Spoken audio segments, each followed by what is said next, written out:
Tuhanmu, kau menengadah dan berdoa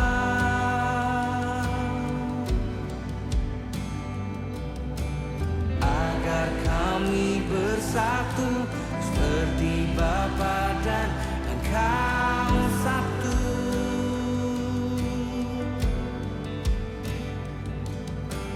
Maka dunia pun tahu akan keagungan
attention is set on you. My devotion, Jesus, my portion. My affection is set on you. I was made to worship. I was made for your embrace.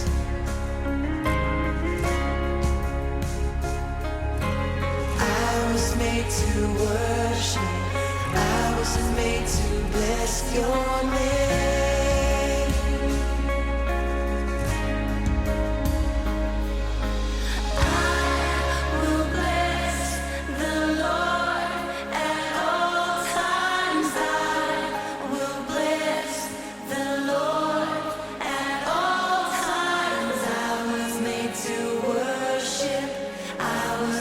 To bless your name.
ketenangan batinku. Ada dalam hadirat-Mu, ku menyembah-Mu.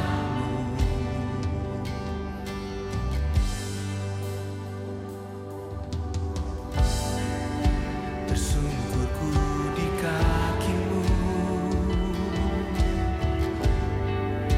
rasakan hadirat-Mu. Takkan ku melepaskan-Mu, Kau cahaya bagiku. Mengiring-Mu seumur hidupku, masuk dalam rencana-Mu Bapa. Pikiranku, kehendak-Ku, ku serahkan padamu. Harapanku hanya di dalam-Mu, ku kan teguh bersama-Mu Tuhan. Jadikan-Ku bejana-Mu untuk memuliakan-Mu.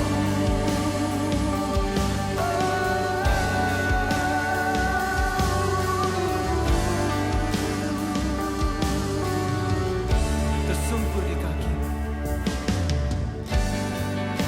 tersungkurku di kaki-Mu. Rasakan hadirat-Mu, takkan ku melepaskan-Mu. Kau cahaya bagiku.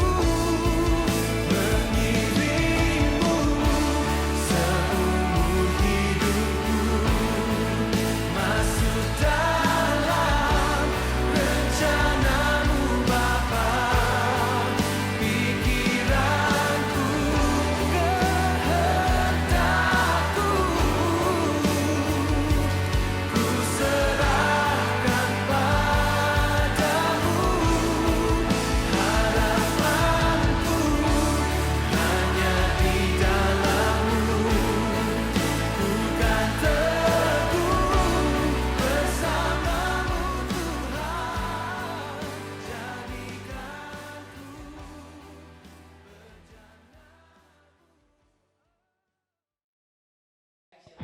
Halo semua, selamat pagi dan selamat berjumpa kembali dalam ibadah online service Jakarta Disciple Church. Kami sangat senang bertemu kembali dengan saudara-saudari sekalian. Dan kami selalu berharap kita semua dalam keadaan yang sehat. Amin. Dan sebelum kita memulai ibadah, saya akan sampaikan beberapa informasi seputar GDC. Yang pertama, saya ingin mengajak kita semua untuk tetap kuat dalam budaya merespon firman Tuhan, yaitu dengan mencatat kebenaran firman Tuhan yang disampaikan. Yang kedua, buat teman-teman yang mau memberikan persembahan, kami memfasilitasi dengan online giving berupa transfer bank dan aplikasi. Untuk informasi rekening dan aplikasi, teman-teman bisa membaca kolom deskripsi yang tertera di bawah ini. Kalau kamu butuh dukungan doa, kami siap mendukung Anda di dalam doa. Tuliskan permohonan doa kamu bisa lewat direct message ke Instagram Jakarta Disciple Church atau WhatsApp ke nomor di bawah ini.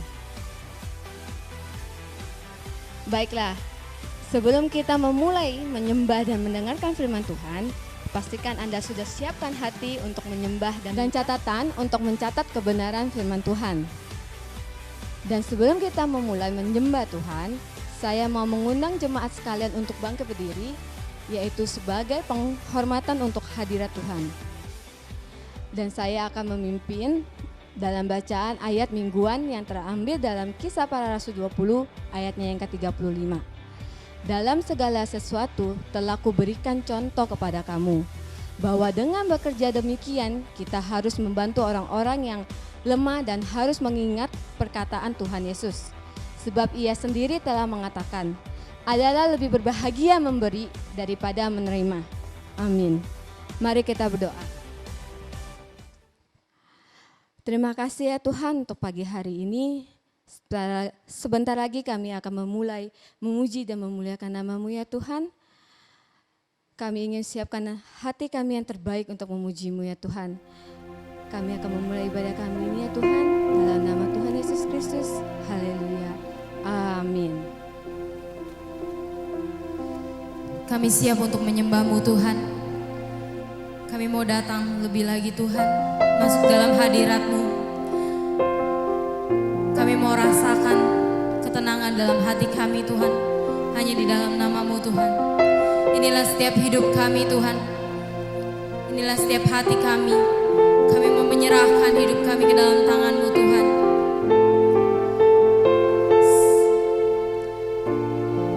Kami tahu Tuhan, rancangan-Mu indah buat setiap hati kami Tuhan. Terima kasih Tuhan.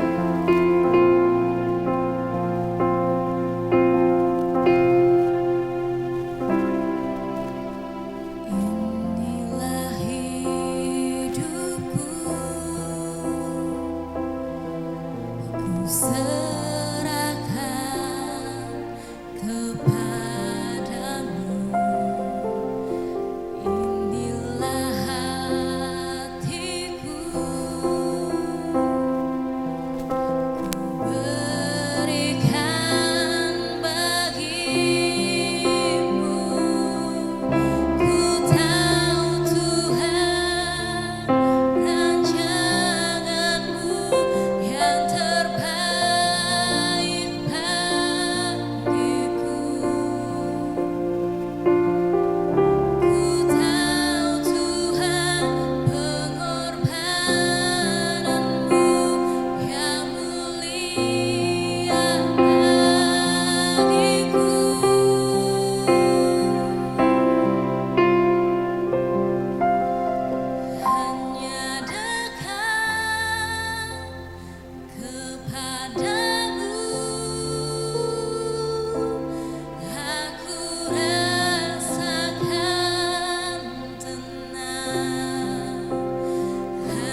mempererat hidup kami Tuhan. Kami gak akan pernah putus asa Tuhan, karena kami yakin percaya Tuhan, Engkau yang menopang hidup kami Tuhan. Engkau yang mengulurkan tangan-Mu Tuhan buat hidup kami Tuhan, sehingga kami gak tergeletak, sehingga kami mampu Tuhan. Kami mampu, kami sanggup untuk melewati itu semua Tuhan. Yes, thank you Jesus, thank you Lord buat kebaikan-Mu Tuhan.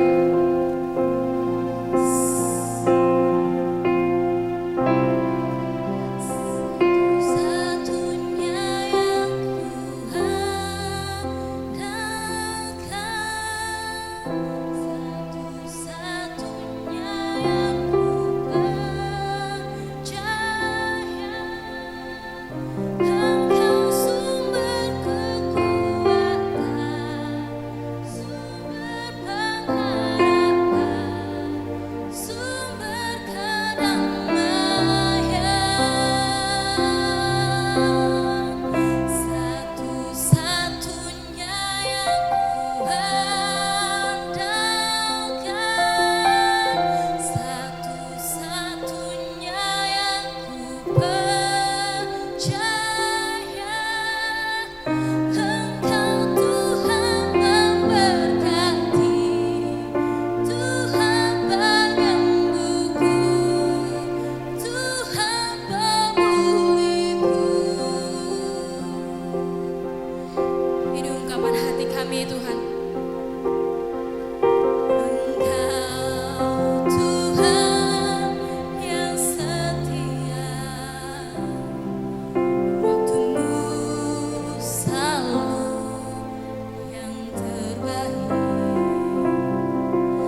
terima kasih sudah menyiapkan waktunya untuk sama-sama mengikuti sharing di online service hari ini. Dan saya hari ini sharing di kamar sendiri nih.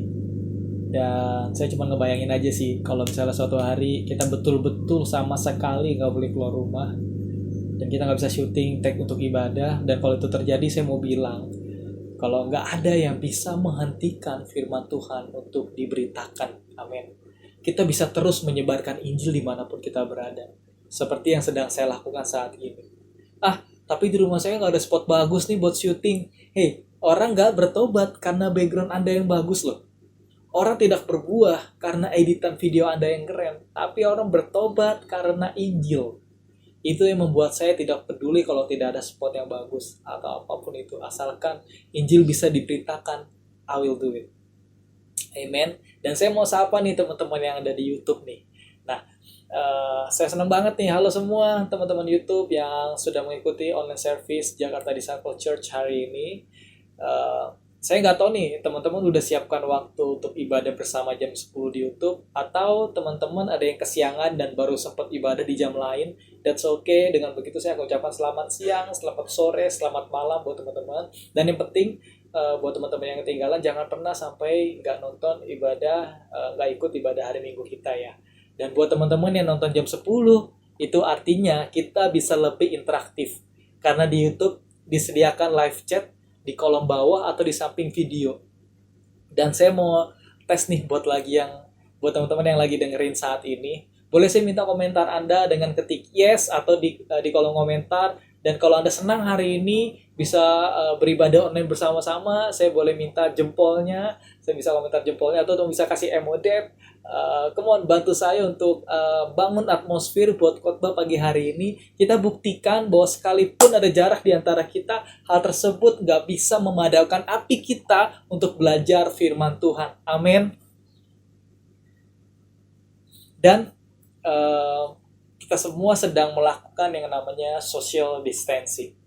Tapi seberapa banyak dari kita yang bersyukur kalau kita tidak perlu melakukan spiritual distancing? Yes, gereja tetap berlangsung dan kita masih bisa worship. Dan seberapa banyak yang diberkati oleh pelayanan Ami dan Arif barusan. Seorang ibu hamil yang masih setia dalam keadaan seperti ini untuk melayani Tuhan. Boleh kita kasih tepuk tangan buat Ami. Kita kasih emo tepuk tangan dan sebut namanya. Kita berikan apresiasi buat mereka semua yang sudah melayani sehingga kita bisa mengikuti online service dengan baik gitu.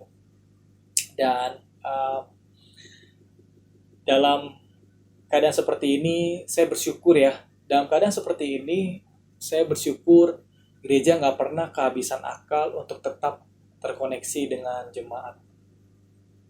Kita baru aja mengikuti event malam minggu dan Girls Talk selama 2 minggu kemarin.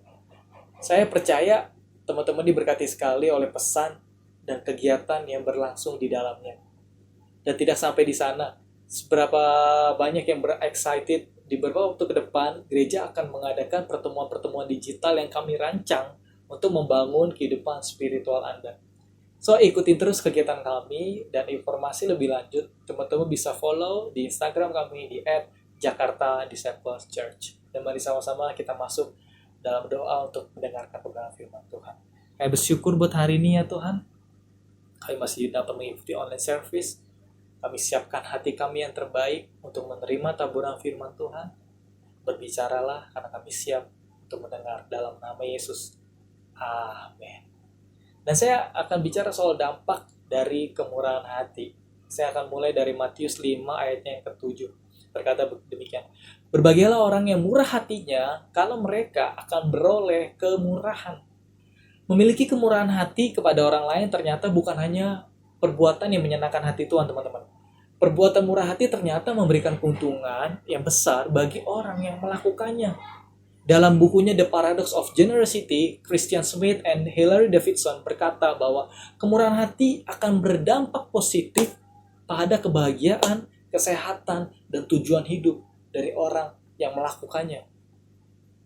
Bahkan dikatakan pula, orang yang murah hati akan menerima kembali apa yang mereka berikan. Walaupun teman-teman, kita nggak boleh berharap sesuatu ketika kita memberi, Namun ini sama seperti prinsip tabur tuai. Ini sudah prinsipnya teman-teman, udah hukumnya teman-teman. Dimana yang menabur benih pasti akan menuai buahnya. Melepaskan sebagian yang kita miliki akan membuat hidup kita berbuah, teman-teman. Generosity atau kemurahan hati tentu nggak melulu bicara soal uang atau materi. Tetapi kita bisa bicara dalam banyak hal lainnya. Karena pada dasarnya gini, generosity itu selalu bertujuan untuk membuat orang lain menjadi lebih baik dari sebelumnya.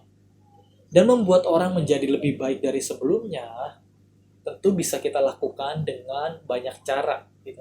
Seperti membagikan waktu dan apa yang Anda ketahui, knowledge Anda. Dengan membagikan hal tersebut, bisa juga membuat orang menjadi lebih baik dari sebelumnya. Gitu. Dan kemurahan hati adalah sebuah sikap hati yang sehat, teman-teman. Dan merupakan jalan menuju kebahagiaan yang dicari oleh banyak orang sebenarnya. Banyak orang yang hidupnya cuman kefokus dalam 3, yaitu me, myself, and I gitu. Ditambah dalam kondisi seperti ini, beberapa orang mulai sulit memikirkan orang lain akibat tekanan yang luar biasa yang terjadi atas dirinya gitu. Tapi saya mau kasih tahu, kalau Tuhan kita sudah memberikan contoh untuk menjadi generous, seperti pada doanya di Getsemani, waktu dia minta cawan ini berlalu, dia tutup dengan perkataan seperti ini, bukan kehendakku yang jadi, namun kehendakmu yang jadi. Di masa-masa tersulit dalam hidup dan pelayanannya, dia tetap generous dan tidak egois memikirkan dirinya sendiri. Dia tetap memikirkan orang lain dengan membuktikan perbuatannya, yaitu mati di atas kayu salib. Di tengah-tengah tekanan yang luar biasa, dia masih sempat mikirin orang lain. Bukan kehendakku, bukan kemauanku, tapi kehendakmu yang jadi, Tuhan. Nah, itu hebatnya Tuhan kita. Dan saya bisa sebut banyak ayat di kitab Rut 2 ayat 2, Nehemia 2 ayat 8, Yeremia 3 ayat 12, Mazmur 30 ayat 5, Matius 5 ayat 7, Matius 20 15, Lukas 6:36, Yakobus 5:1, Korintus 13, banyak sekali ayat yang kalau saya sebutkan sekarang itu nggak akan menghabiskan banyak sekali waktu, dan waktu saya nggak cukup. Tapi biar saya rangkumkan saja pembahasan generosity pada ayat-ayat yang saya sebutkan barusan. Yang pertama adalah murah hati adalah respon atas anugerah dari Tuhan.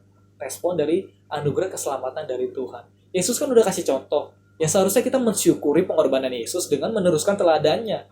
Kita nggak perlu mati dengan cara yang sama, kita nggak perlu disalib, tapi kita bisa berbagi dengan orang yang saat ini sedang membutuhkan.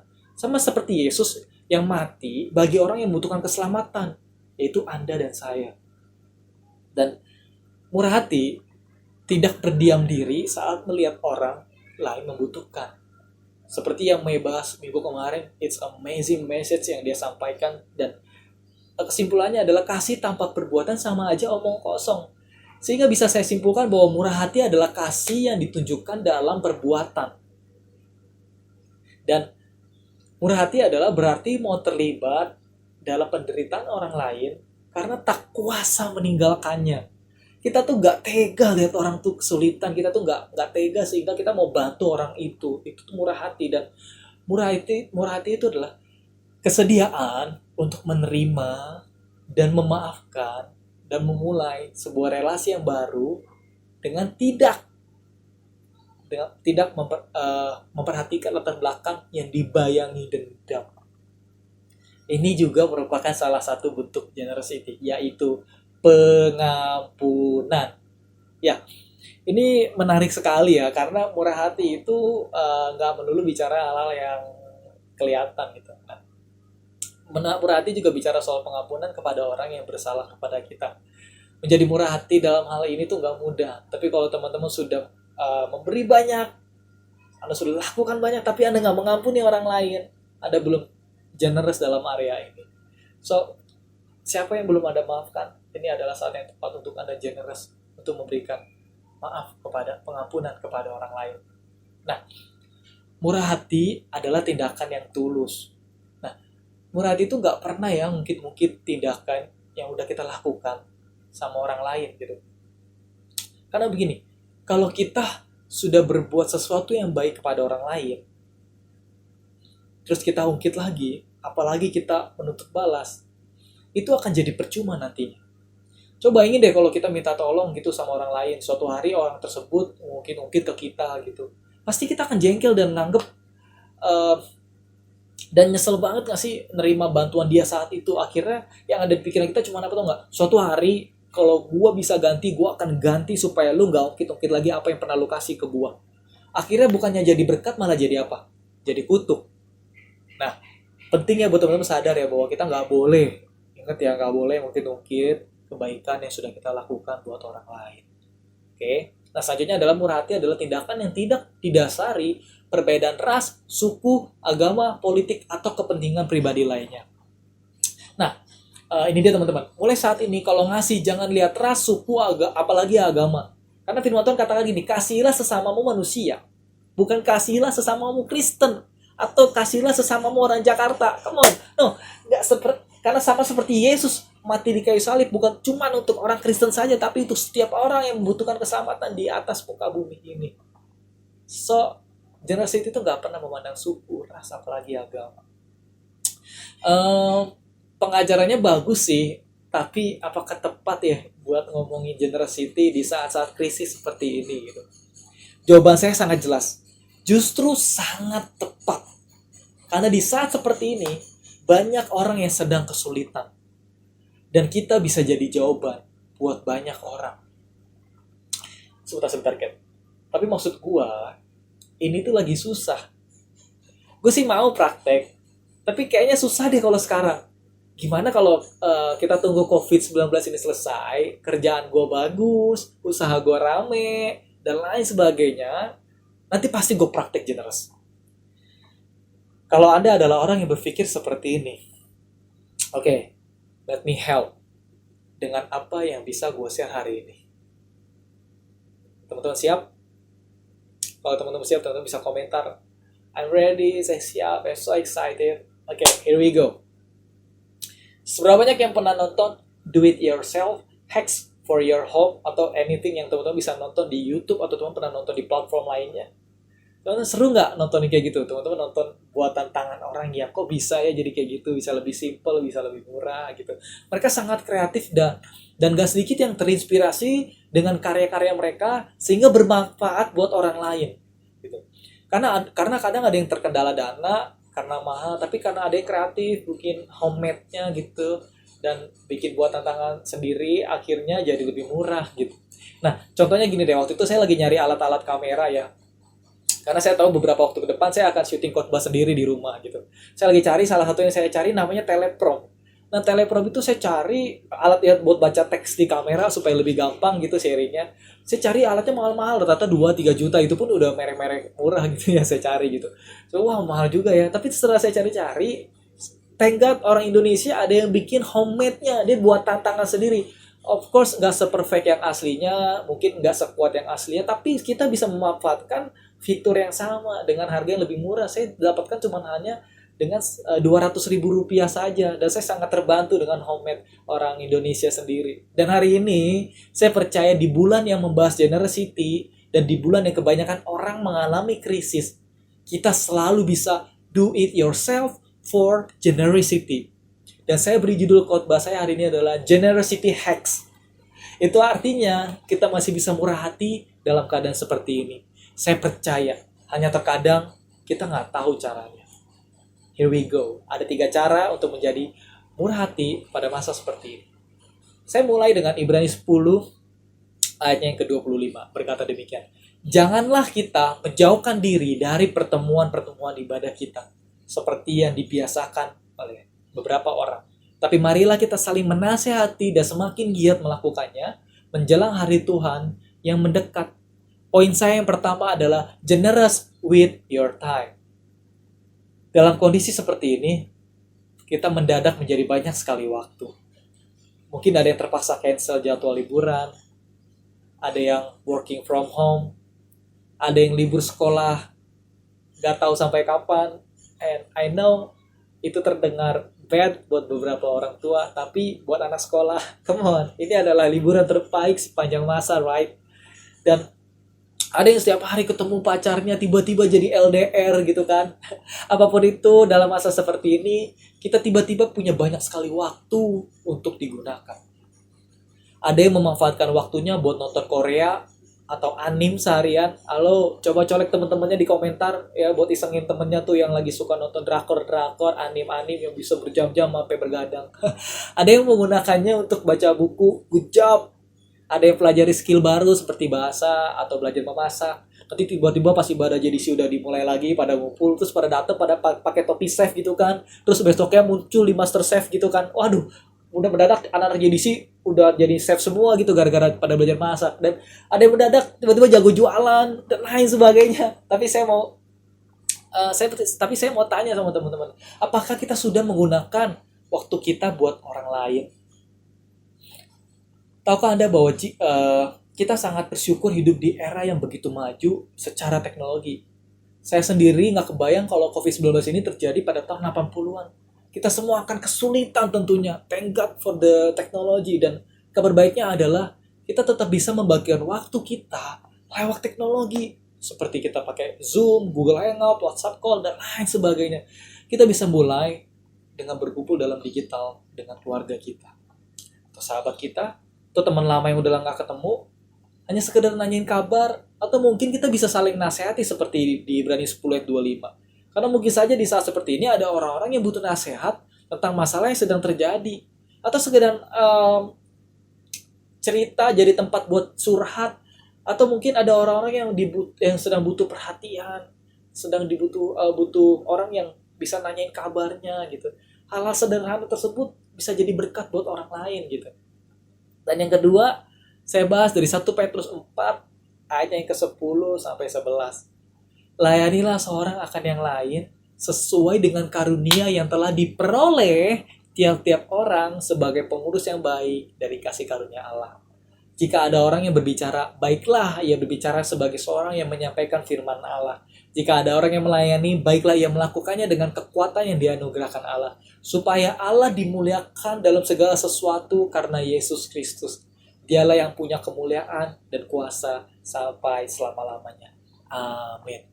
Yang kedua poin saya adalah generous with your talent. Generous with your talent. Dan bermurah hati lewat bakat Anda mungkin bisa bicara soal kemampuan yang sedang Anda miliki saat ini. Dan mungkin Anda memiliki kemampuan dalam bermusik, mungkin Anda punya kemampuan desain, memasak, bisnis, dan lain sebagainya. Anda tetap bisa bermurah hati dengan kemampuan Anda. Gimana caranya? Mungkin Anda bisa berbagi dengan gratis kepada orang lain lewat kemampuan Anda. Misalnya, Anda seorang fitness coach ya, yang biasa dibayar per session. Anda bisa bagikan pengalaman coach Anda lewat media online, sehingga orang lain tetap bisa berolahraga di rumah dengan gratis. Ya. Atau mungkin Anda seorang chef, atau sekedar hobi masak. Anda mungkin bisa membagikan resep atau tips memasak, sehingga orang lain bisa belajar dan memiliki keterampilan memasak selagi di rumah. Atau mungkin Anda seorang teknisi. Anda mahir membetulkan berbagai macam hal. Anda bisa betulin apa aja. Anda bisa membagikan jasa Anda membetulkan peralatan elektronik dengan gratis. Dan kalau Anda bisa melakukan hal tersebut, menurut saya itu merupakan cara lain untuk menjadi berkat dan tetap bermurah hati. Ya. Jika Anda guru bahasa Inggris misalnya, atau sekedar ahli dalam bahasa, Anda bisa membuka kelas bahasa gratis buat yang mau belajar, sehingga mereka tetap bisa mengasah skill mereka, sekalipun mereka terkendala ekonomi pada saat-saat seperti ini gitu. Dan teman-teman perlu tahu, saya bisa sebut lebih banyak lagi. Tapi saya yakin teman-teman udah ngerti maksud saya. Dan setelah mendengar ini, apakah teman-teman terinspirasi untuk membagikan kemampuan Anda kepada orang lain dengan cuma-cuma? Atau bukan bicara soal kemampuan, mungkin teman-teman punya resources yang bisa memberkati orang lain. Seperti yang pernah saya lakukan beberapa hari yang lalu. Saya membagikan lesson online bahasa Inggris saya kepada orang lain yang membutuhkan secara gratis. Dan kedepannya saya akan bagi-bagi buku juga kepada orang lain. Itu yang bisa saya lakukan. Gitu. Dan yang ketiga yang akan saya bahas adalah dari 2 Korintus 8 ayatnya yang ke-7 berkata demikian. Maka sekarang sama seperti kamu kaya dalam segala sesuatu, dalam iman, dalam perkataan, dalam pengetahuan, dalam kesungguhan untuk membantu, dan dalam kasih-Mu terhadap kami, demikianlah juga hendaknya kamu kaya dalam pelayanan kasih ini. Poin saya yang ketiga adalah generous with your blessings. Generous with your blessing. Saya sangat yakin ada orang-orang krisis yang dalam keadaan seperti ini sedang mengalami PHK. Kehilangan pekerjaan, usaha bangkrut, tekanan dengan cicilan bulanan, tanggung jawab keluarga, harus kasih ke orang tua, beli susu anak, dan lain sebagainya, you name it. Di sisi lain, saya juga percaya tidak semua dari kita mengalami krisis dalam situasi ini. Mungkin Anda adalah orang yang masuk dalam favor of God. Mungkin Anda masih bisa bekerja dan Anda bukan korban dari PHK. Mungkin Anda tidak bekerja, tapi Anda masih bisa mendapat income dari usaha-usaha yang lain. Atau mungkin usaha Anda masih sangat diberkati. Atau mungkin Anda menemukan cara baru atau jalan lain untuk berkelimpahan dan menemukan cara lain untuk mendapatkan uang. Jika Anda adalah orang-orang ini, maukah Anda mensyukuri berkat Tuhan dengan peduli terhadap sesamamu manusia? Mungkin Anda kenal dengan orang-orang yang kesulitan. Anda bisa menawarkan bantuan dengan kemampuan yang Anda punya. Mungkin tabungan Anda masih berkelimpahan. Anda masih bisa menabur dengan orang yang membutuhkan. Atau mungkin di rumah masih banyak persediaan rumah. Anda bisa menawarkan dengan orang yang membutuhkan. Beberapa waktu lalu, seorang teman, kami berbicara, kami ngobrol. Dia memiliki cukup banyak persediaan makanan di rumah. Dia memiliki sangat cukup. Tapi dia bersyukur bahwa pemerintah masih berikan bantuan kepada keluarganya berupa beras dan bahan kebutuhan pokok lainnya. Dan saya sangat senang mendengar keputusan teman saya tersebut. Dia bilang, gue masih banyak banget nih makanan di rumah, masih sangat cukup. Dan gue dapat bantuan. Gue rencana bantuan ini bakal gue kasih ke orang yang butuhkan. Gitu. Saya sangat bersyukur dan bersukacita dengan putusan dia. Gitu. Dan istri saya juga melakukan hal yang sama. Beberapa waktu yang lalu, dia memutuskan untuk mendonasikan beberapa persen dari hasil penjualannya untuk tim medis yang membutuhkan lewat aplikasi kitabisa.com. Walaupun nggak seberapa, walaupun jumlahnya kecil, tapi kami masih bersyukur masih dapat melakukan sesuatu, masih dapat mempraktekkan generosity di saat-saat seperti ini gitu. Percayakah teman-teman, yang sedikit ini kalau dilakukan oleh banyak orang, maka lama-lama akan menjadi bukit. Ya, sedikit ini kalau dilakukan oleh banyak orang, maka lama-lama akan menjadi bukit. Dan saya lihat gereja kecil, gereja besar udah hampir nggak ada bedanya, udah hampir nggak terlihat beda. Karena semua harus online di depan layar smartphone dan lain sebagainya. Dan saya berpikir gini, mungkin ini adalah tes dari setiap pembelajaran kita selama ini di gereja. Generosity itu butuh banyak contoh, teman-teman. Generosity itu butuh banyak teladan.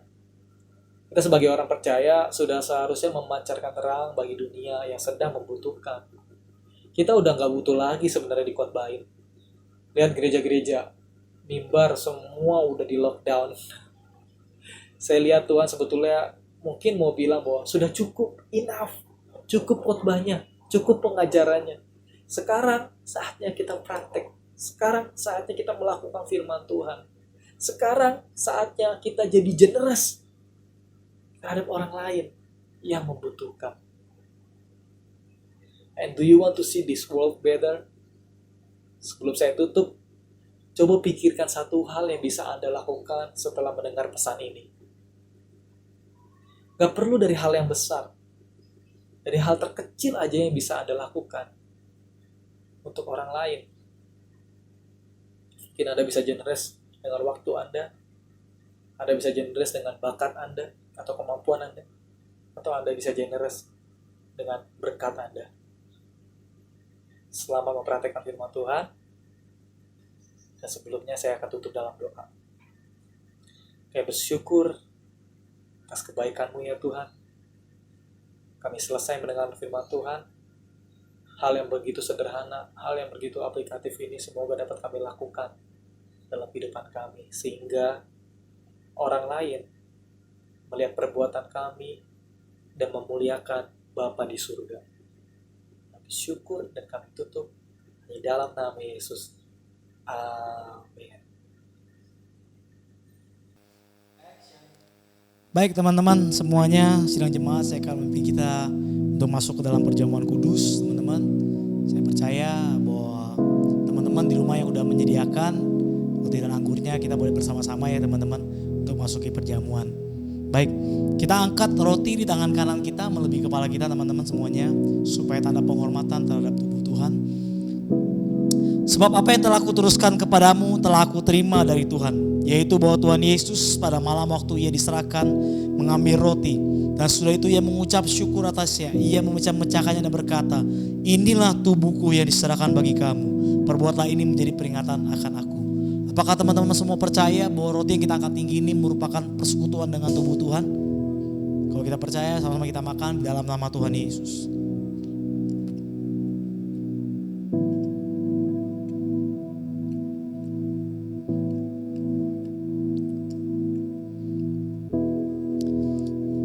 Kita angkat cawan di tangan kanan kita melebihi kepala kita. Demikian juga ia mengambil cawan sesudah makan lalu berkata, cawan ini adalah perjanjian baru yang dimateraikan oleh darahku. Perbuatlah ini setiap kali kamu minumnya menjadi peringatan akan aku. Apakah teman-teman semua percaya, sidang jemaat percaya bahwa anggur yang kita angkat tinggi ini merupakan persekutuan dengan darah Tuhan? Kalau kita percaya, mari kita minum di dalam nama Tuhan Yesus.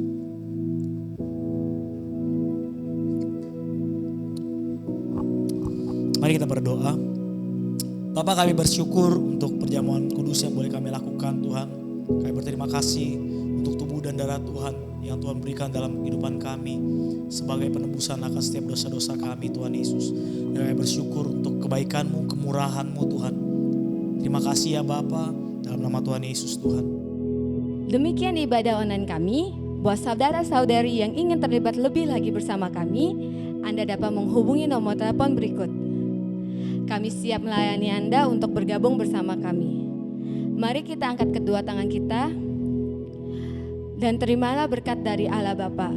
Terimalah berkat dari Allah Bapa, cinta kasih dan pernyataan Tuhan yang sempurna sampai selama-lamanya.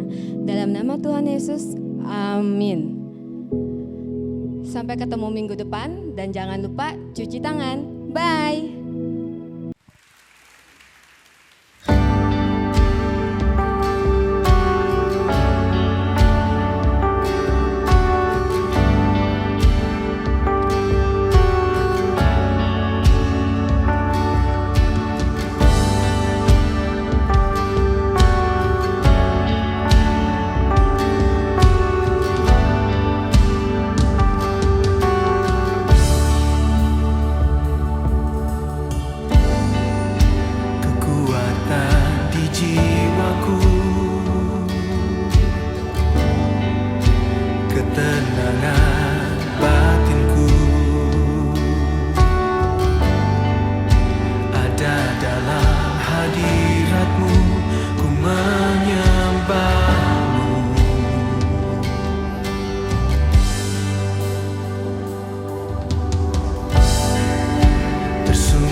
Seumur hidupku masuk dalam